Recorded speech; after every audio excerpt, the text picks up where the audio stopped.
morning. Good to see y'all. So glad that we have a good group out today. We got Brother Paul Vado coming in the back. That'll be good. I don't see, I guess Nancy's around somewhere. But anyway, I do want to reiterate from last week that I think we had a great Friends and Family Day. And just wanted to, again, say thank you to everyone who did have a part in anything that dealt with it, whether it be from food or decorating or anything that you did, teaching class. I'll say a few that doing that. Betty's doing that again this morning, but I think we had a good day. And I was told after the Friends and Family Day last Sunday that we may be getting in a new family with us shortly. We'll see if they show back up today. Well, now they're not here, but we'll see if they show up. So if you can, go ahead and turn to Hebrews 11. Hebrews 11. And we're going to look at verses 23 through, I guess, really 29. And so last week we dealt with Abraham, Isaac, and Jacob. And each of them were willing to look beyond themselves and see that they are nothing but strangers and pilgrims side of the world, that they're living a life that is not meant to have fulfillment in this life, but the one afterward. And so they were looking for glory in heaven itself.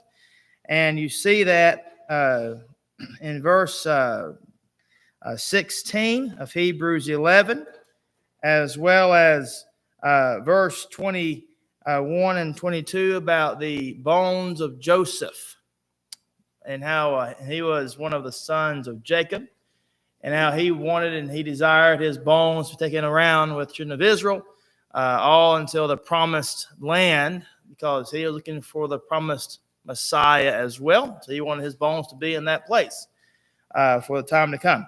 And then verse 23 of Hebrews 11 comes in now, based on our context. And now we're introduced to the man Moses. By faith, Hebrews 11, verse 23. By faith, Moses, when he was born, was hidden 3 months by his parents, because they saw he was a beautiful child, and they were not afraid of the king's command. By faith, Moses, when he became of age, refused to be called the son of Pharaoh's daughter, choosing rather to suffer affliction with people of God than to enjoy the passing pleasure of sin, esteeming the reproach of Christ greater riches than the treasures in Egypt, for he looked to the reward. By faith, Hebrews 11, verse 27, by faith he forsook Egypt, not fearing the wrath of the king, for he endured as seeing him who is invisible. By faith he kept the Passover and the sprinkling of blood, lest he who destroyed the firstborn should touch them. Verse 29, by faith they passed through the Red Sea as by dry land, whereas the Egyptians, attempting to do so, were drowned. Or as they say in the SIP, they were drowned. I was having the D in that word for some reason. But anyway, when you look at verse 23, what do we notice? Now, it's kind of like a quick snapshot of the first 40 years of Moses' life. It's interesting that in verse 23, it says, by faith Moses, when he was born, was hidden. Now, hang on. How does that go to his faith if he was hidden by his parents? What do you think? Does he have a say in where he was going to be hidden or not? Okay. Okay. So here's an interesting idea here. Is the by faith by Moses or by his parents? I think so. That's an interesting little side note. People, I think. What you got, Craig?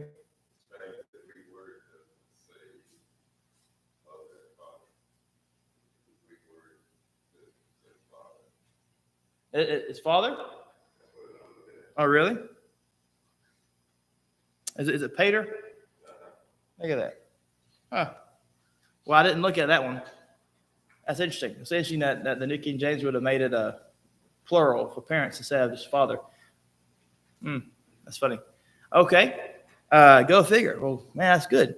All right. So, by faith, when he was born, was hidden 3 months by his parents, or Greek there says father, because they, is they also in the Greek there? Is that auto? A-U-T-O-U?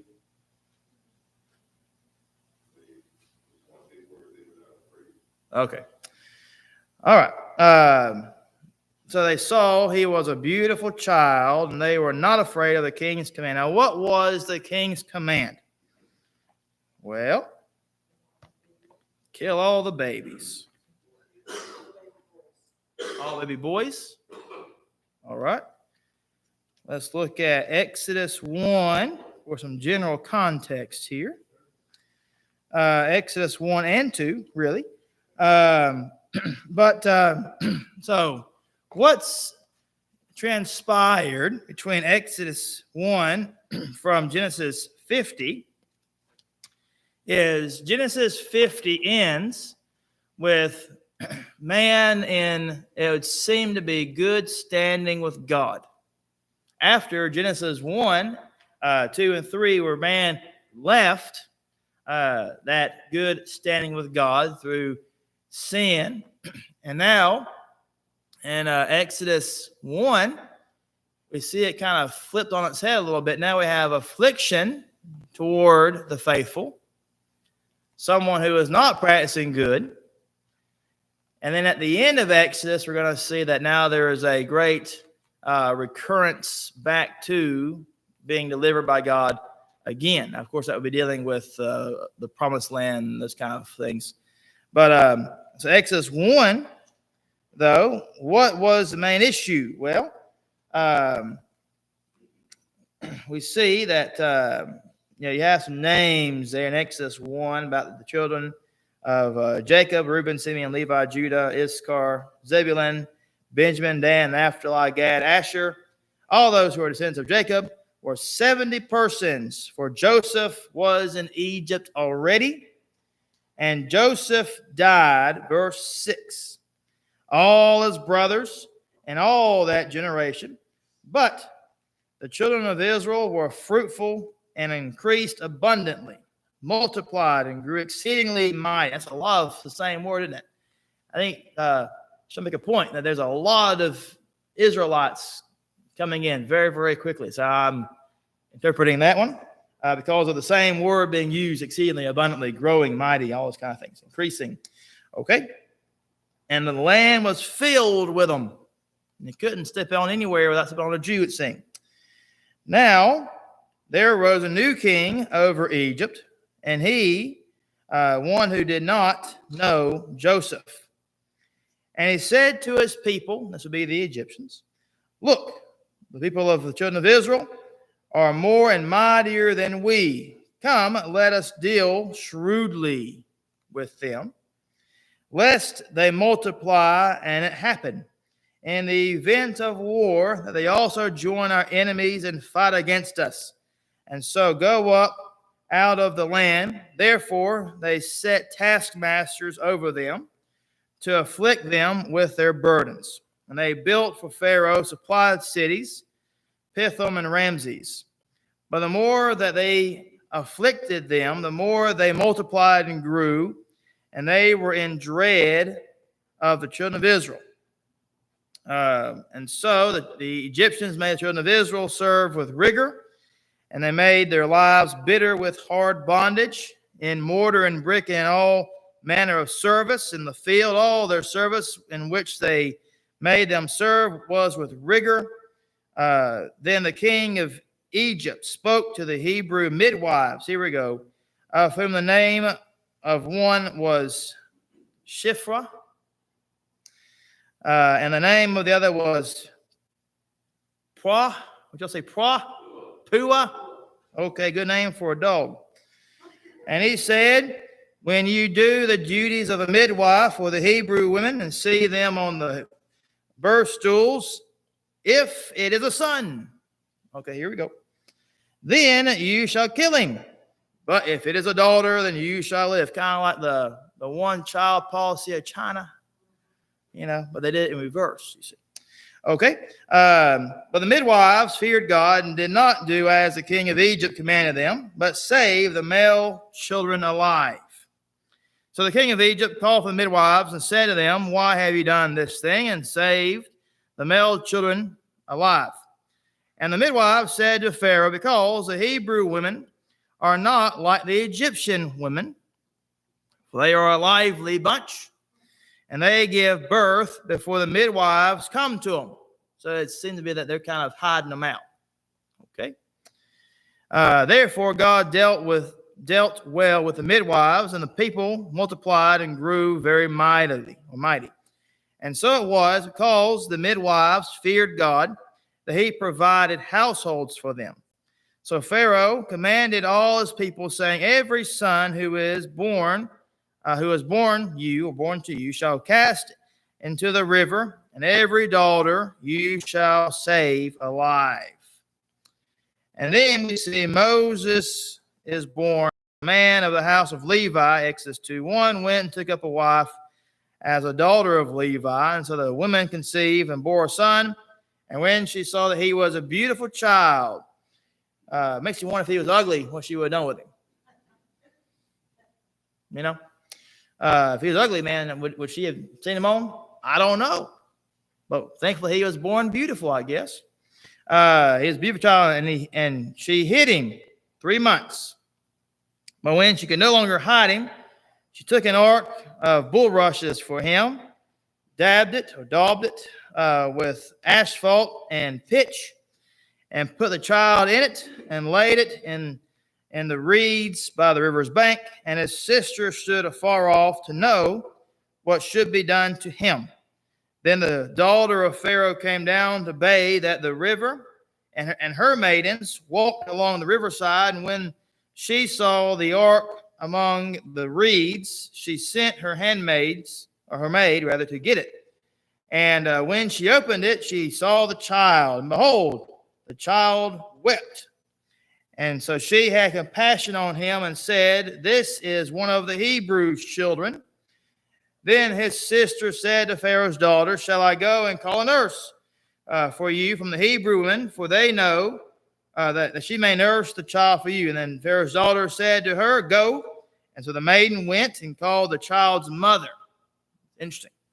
And then Pharaoh's daughter said to her, take this child away and nurse him for me, and I will give you your wages. So the woman took the child and nursed him. And the child grew and brought him to Pharaoh's daughter, and he became her son. And so she called his name Moses, for the reason of, because I drew him out of the water. All right. A lot of reading there. Now, when you look at all this, back in Hebrews 11, it is interesting here that there's no mention of father anywhere in that, is there?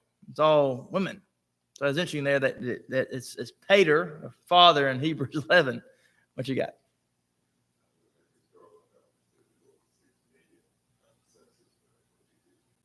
$6 million. No. Well, of the babies? Oh, okay. Well, that's cool. That's a pretty good jump. Oh, yeah. That's still pretty good, though. That's still pretty good. What you got, Crystal?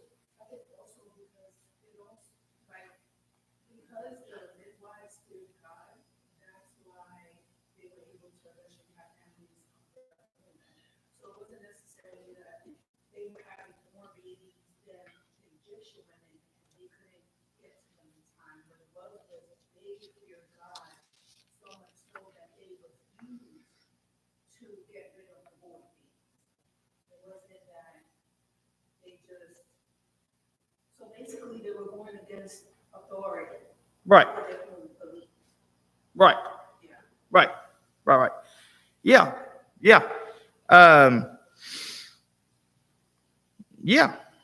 Yeah. So when you look at this, of course, they triumphed over the world's dangers. Inside the context of Hebrews, the Hebrew Christians who were forced to decide whether to go with Christ in the face of mounting oppression and opposition or go and deny him. Moses' parents are used here as the example about not succumbing to pressure with personal anguish and tears, and therefore, while they did cast their little one to the crocodiles of the Nile, they didn't, and they defied danger. And so the Hebrew kids could bow to the pressure and cast Christ aside, but they must not. They must dare for Christ what Moses' parents dare for their child, and that is to still go against the wrath of men, still live faithfully in spite of what the wrath of men may do. And so from that standpoint, then, there is this verse, dealing with a triumph over the world's dangers. Okay. Verse 24 through 28, though, transitions, because all that seems to be kind of negative talk. Now the positive talk comes in. So instead of the world's dangers now, Moses personally is going to triumph over the world's delights. And that's verse 24 through 28. And we see that he refused, number one, to have a social position. He was not interested in being a socialite of Egypt. That's where you read that he refused to be called the son of Pharaoh's daughter. It's interesting here that sometimes when you think about the social statuses and stuff, especially inside of America, where it seems to be kind of, you want to get the next best thing to make yourself look better. I had a friend of mine once tell me that your network is what gives you your net worth. And it's all about how you have your network, and that's where you're going to get all of your friends and your money from and jobs, that kind of thing. Whereas Moses would have said, no, because I have bigger things ahead. I'm not going to go into the delights of what the world may offer. And instead, he refused. And then also, he rejected, and you keep on going down, the world's sinful pleasures. Verse 25, choosing rather to suffer affliction with people of God than to enjoy the passing pleasures of sin. He could have had anything he wanted. I think he could have gone anywhere he wanted and had whatever he wanted, and he could have had everything anytime. He probably could have, had a servant take him wherever he wanted to go. He probably could have had an interest in anything he wanted to go into. He could have seen anything he wanted to go see. And he still said, I will not suffer this. I would rather suffer affliction than to go into, as we see 1 John 2:16, dealing with the lust of the flesh, the eyes, and the pride of life. He could have gone the road of the prodigal son from Luke 15. Take my father's inheritance, go to a far-off country, and there I'll live righteously. And he could have done that. He had the full potential to do the same thing as the prodigal son did, to waste it all away. But we see that he triumphed gloriously, choosing rather to suffer affliction with people of God than to enjoy these passing pleasures of sin. And so, when you look at the idea of the staggering prosperity offered to him by Egypt, Egypt at this point in time was the superpower of the world. They were the ones that had all of the academics, the sciences, the military might was theirs to take. They had, that they were very, very strong and mighty as a race at this point in time in history. They were building pyramids. They were doing all kind of great things. And so when it comes down to this, by contrast then, what's the point of this? Well, verse 26 comes in. It says to esteem the reproach of Christ greater than riches of the treasures in Egypt, for he looked to the reward. That would be to heaven itself. And so when you look at this, the point is that as a Christian, we have to also do the same thing.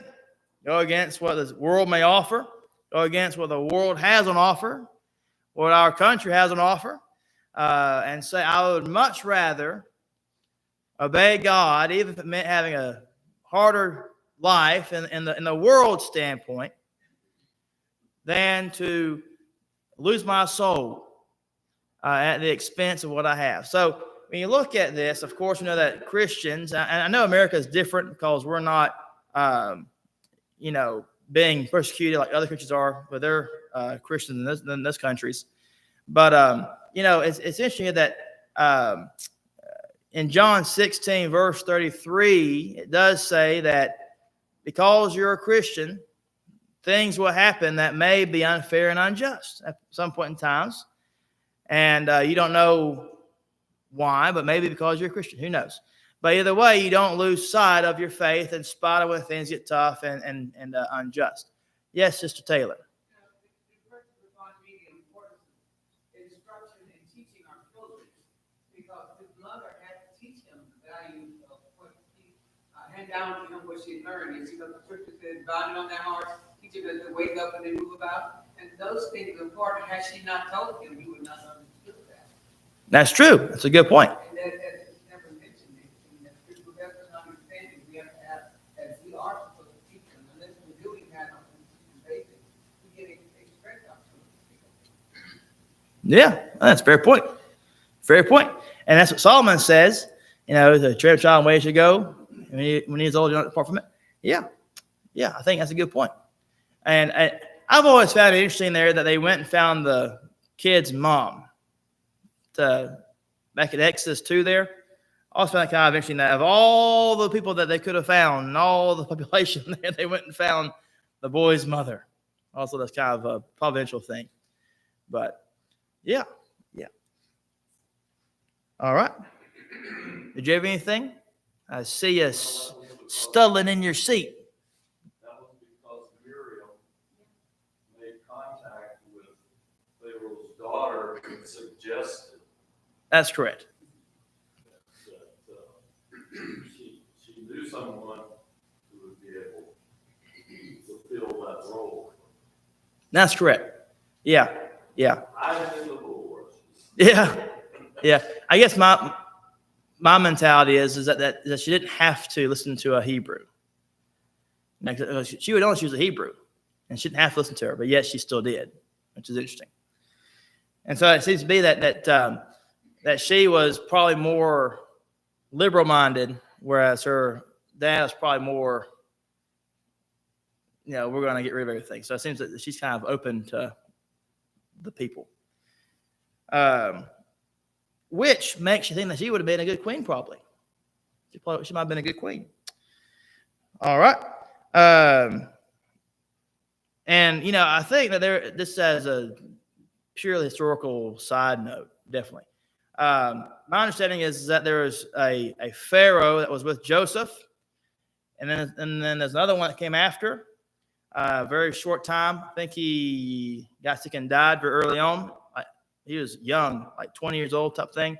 And then this one came after that one. And so I think they had like a 20-year time period or so of like interim government until the other guy got old enough to take over.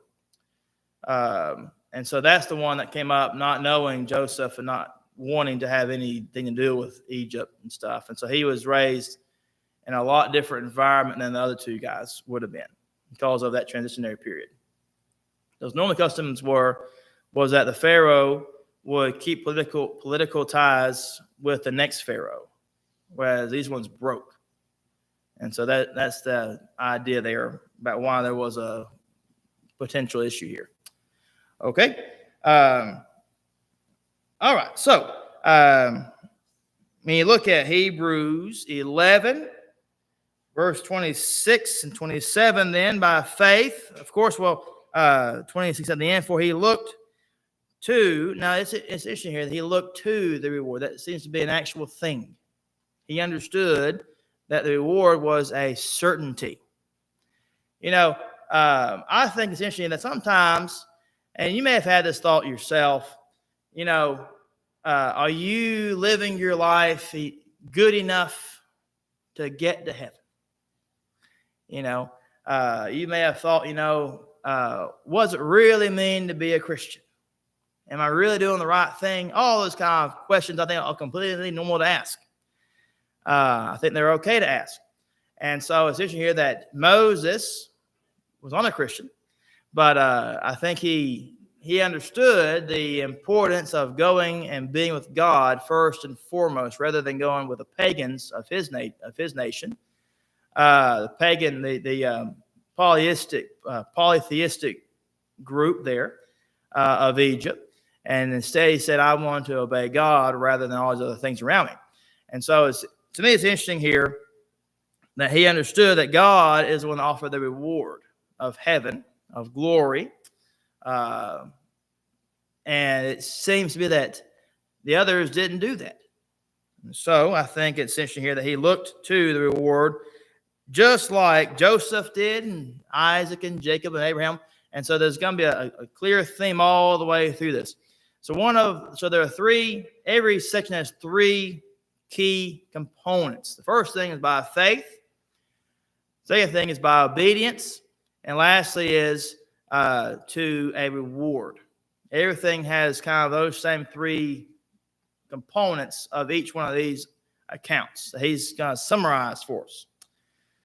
And so by faith, verse 27 now, we see that there was a solid victory here by faith. He forsook Egypt. He deserted Egypt. He forsook Egypt, not fearing the wrath of the kings, for he endured as seeing him who is invisible. That's an odd terminology, isn't it? Because with pagan, with polytheism, obviously they see all of their gods. You know, they have altars to these gods. They have temples to these things. And he says, I'm going to serve the one that's invisible. And so again, you see it kind of compounding here. And but notice here that he forsook the wrath of the king, for he endured as seeing him who is invisible. Seeing him who is invisible. That's interesting. And so I think he's doing that all by faith, isn't he? He's walking not by sight, but 2 Corinthians 5 verse 7 says, but we walk by faith, not by sight. Christ himself, when Thomas was questioning Jesus' scars on his hands and on his side, remember what he said to Thomas? What did he say? And yet have believed. Yeah.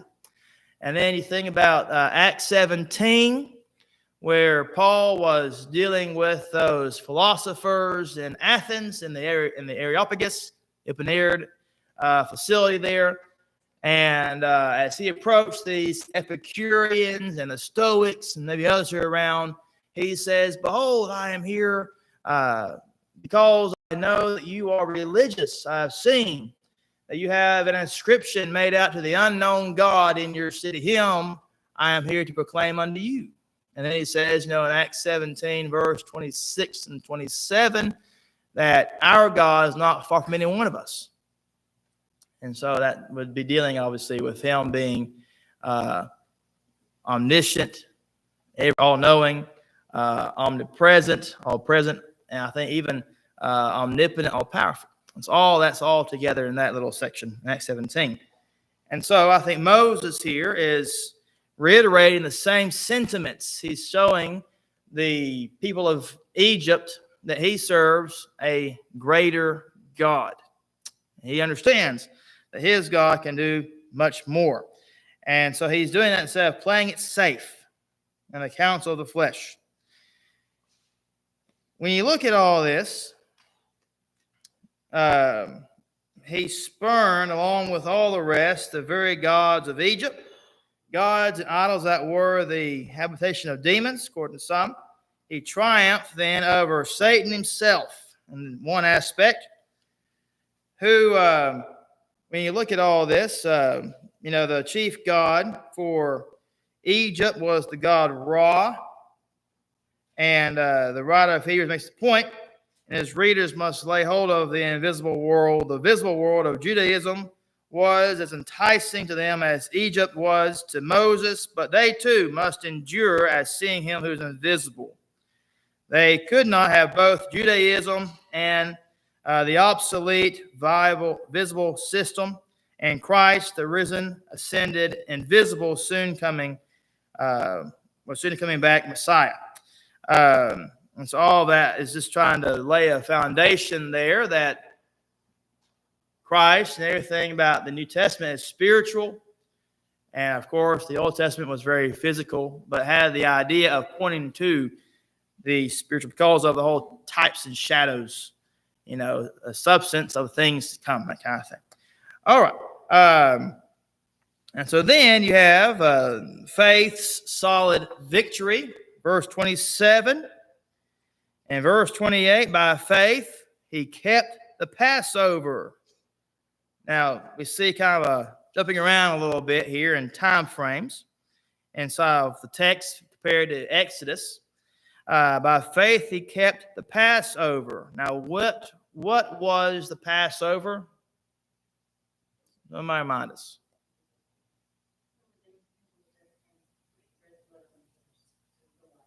Yeah, that was alongside the 10th plague. Death of the firstborn.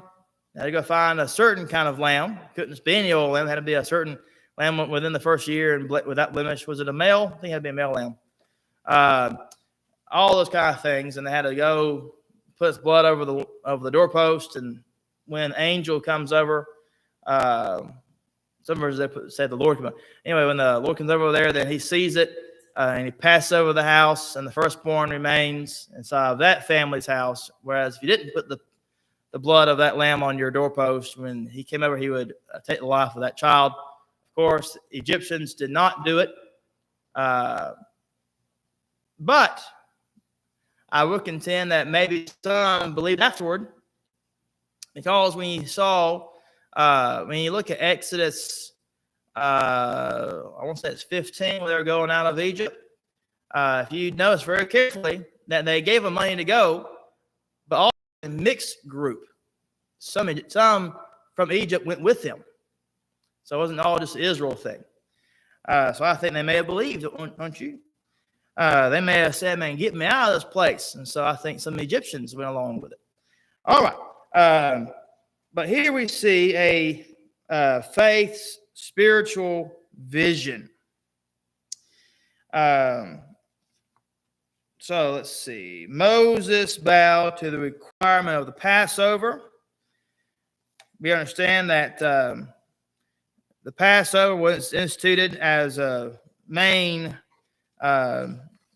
need for the Jews from this point forward to remind them of what God has done in delivering them. We understand that surely all of men, Moses, God's chosen instrument, could dispense with Passover and as a personal requirement for himself and his family, but not so. Moses bowed to his requirement. Through faith, he kept the Passover. He was as much in need of the shedding power of the blood as the meanest slave in the poorest Hebrew household. He bowed to the reason for the Passover, and that's the idea of the blood going in. Same thing with the Christian today, that we should bow to the blood of Christ against other things that the world may offer. And so as the blood saved them, so it saves us. And so I think he's dealing with that right here, kind of as a subliminal message, I think, behind the scenes. Just as they were saved by blood, so you and I are saved by the blood of God's Lamb, Jesus Christ, John 1:29 and 36. All right. Then you see verse 29 through 31 really is another section that is entitled The Faith of Moses' people. So now you had his parents. Verse 23, 24 through 28 is Moses. And now 29 through 31 is the people. By faith, they passed through the Red Sea as by dry land, whereas the Egyptians attempting to do so were drowned. By faith, the walls of Jericho fell down and they were enriched for 7 days. Encircled 7 days. I don't know why I said that. By faith, the harlot Rahab did not perish with those who did not believe when she had received the spies with peace. Now, last section was dealing with faith and its triumph over the world's dangers. Now it's delights. And now we're going to look at the faith of Moses' people and their triumph over the world's difficulties. The first one is crossing the Red Sea. Can you imagine the scene of millions of people walking, putting their toes in the Red Sea and knowing we got to go over this thing and there's no time to do it? And we hear rumors and we hear noises that the Egyptians are coming at us and quick, aggressive behavior and great hostility toward us. And now we're stuck. What are you going to do? And so, sometimes when you see this, it's interesting that you don't read that they were panicky. When you look at disasters happening, and you watch videos and hear stories and read stories, all kinds of stuff of disasters happening. People jumping out of buildings trying to save themselves. People jumping out of boats trying to stay afloat from sinking with a boat. All kinds of stuff. People begin to panic and try to figure out how to survive from the danger that they see very imminently coming at them. And yet right here, you don't see the same behavior done with Israel. You don't see or read of anybody going into the water and drowning in the process because they got real panicky about what happened to them next. You don't read that. It's interesting here that instead, what did God do with the Red Sea? Yeah, on the part. And then it says that a great wind came from God and dried up that land underneath where that sea was, and that thing was drier than dry. Now, and they passed by with the walls on both sides, and 1 Corinthians 10 says that they were baptized at that point in time. It's an interesting terminology there. It says that they're baptized by the water and the cloud. 1 Corinthians 10, verses 1 through 4 there. And right here, it seems to be that they've been rescued by the blood. Now they're going to be baptized in this water, showing deliverance. All of it symbolizing deliverance. And, it's interesting here that the parting of the Red Sea had to be by the hand of God and had to be a miracle. What you got, Horace? You're right about that. If you go to the actual scripture concerning that, which is Exodus 14, in 15 and 16, God, Moses, okay, we go back to 14, it says, Exodus 14, 15, 16, the Lord is fighting for you, so be still. And then here's the kicker. Then the Lord said to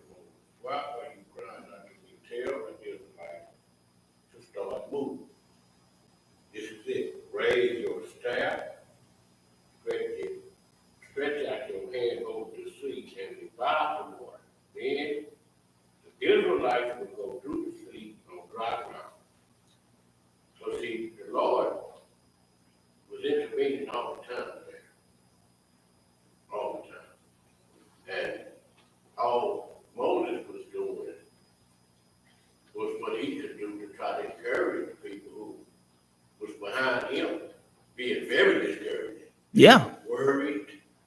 Yeah. Yeah. Well, I know. Man, high anxiety. Yeah. Yeah. And they didn't really realize that they were that situation where if we go, we can't cross this water, so that was a really serious situation for them. Yeah. Yeah. I watched a thing from National Geographic about this. Have y'all seen that? The plateau. Well, I think that was in there, but they said that at that point in time, an earthquake happened that made a volcano erupt 1,000 miles away that created this effect that just so happened to be right where they were to give them the time to go over it. And that sounds more miraculous than the whole event does, isn't it? But it's interesting. But it was, I've always found that one kind of funny. That one will sound more broader than this thing. But anyway.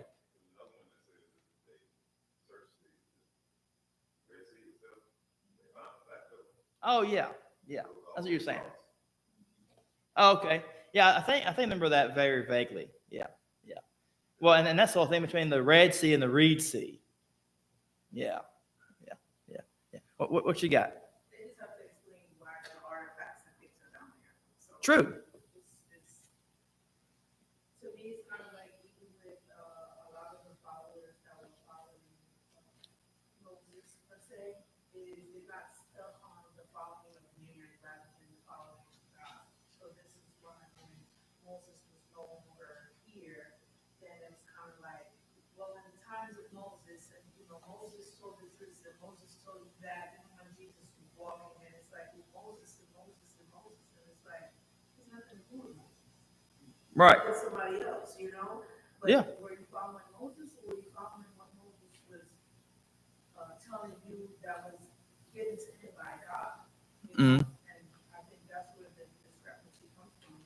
Is people kind of want to have a logical explanation to things that they see or hear, and they want to kind of put a face to it.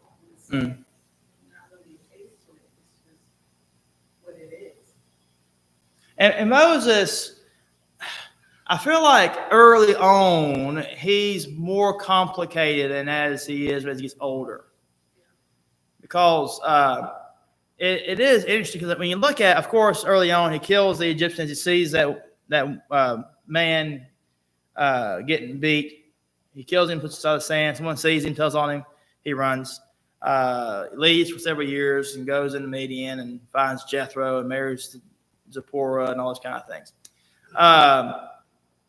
But when you look at Moses, I think he wanted to go back and rescue Israel, but I think had some reservations about it being him. Because, he says, well, I can't talk very well. I got to go before Pharaoh. Send Aaron with me and let him be my mouthpiece. Let him do the talking because he can talk really good. I can't, man. And, some have suggested there that's where his meekness comes from because he would have had more of an audience with him than Aaron would have because of his background standing. But, of course, here, and then there's a symbolism drawn in there about God and prophets with Moses and Aaron. But anyway, when you look at all that, it seems to be that Moses I feel like he was kind of complicated. I think he wanted to do everything. He was doing everything by faith, going through all of his own comfort zone issues that he would have had, of course. And yet he still realizes that I have to still do what is the hard decision and still deliver and help deliver these people out of Egypt rather than go into his own insecurities and this kind of thing. So it is interesting. As he gets older, as you read it, he gets more and more decisive with his behavior as he gets older, which is, I think, I've always found is very interesting. But he's an interesting person to look at. All right. Okay. Well, I'm going to stop there in verse 29. And so next week, if you want to come back, here's some more you can. And we'll begin at verse number 30. By faith, the walls of Jericho fell down after they were encircled for 7 days. What a good thing. All right. Thanks for being in class today. Appreciate y'all. We'll have church here in a few minutes.